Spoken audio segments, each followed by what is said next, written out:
Good morning. Welcome to the News Hub. I'm Rolf Winkler. Right off the top of the show, more details about Apple's vision for the future of television. Wall Street Journal's Shalini Ramachadran joins us. Good morning, Shalini. Good morning. So, of course, yesterday, Wall Street Journal reported on the front page about a set-top box that Apple is reportedly planning. Now, we actually today have some more details about Apple's actual vision. Right. So, what are they planning? So probably some of the most radical changes are they're thinking of having a remote DVR, a cloud-based DVR that records all the live shows. So you could theoretically at any point decide to go and watch a show.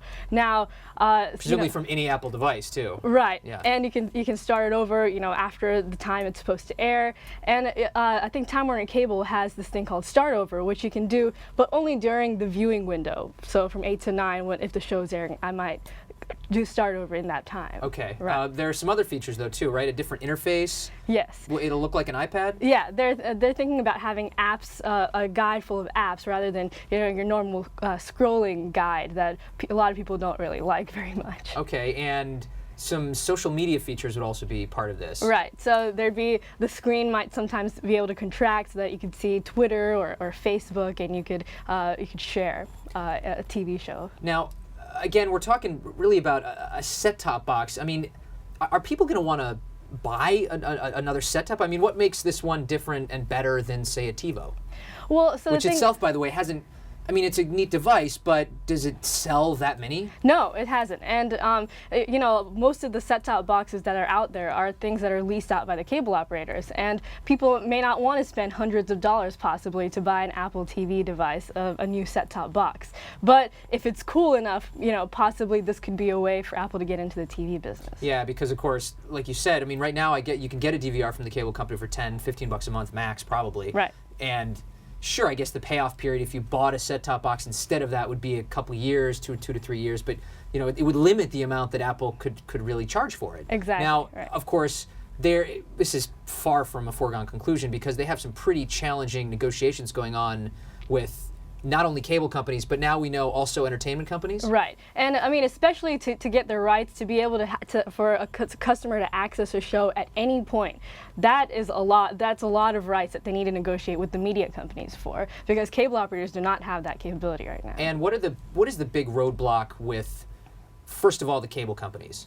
Well, so the cable companies, in the past, it's always been that, Apple has asked for a 30% cut of certain transactions that go through the box, which has sort of led cable operators to shy away from it. Also, this idea that it could be a Trojan horse in their TV business.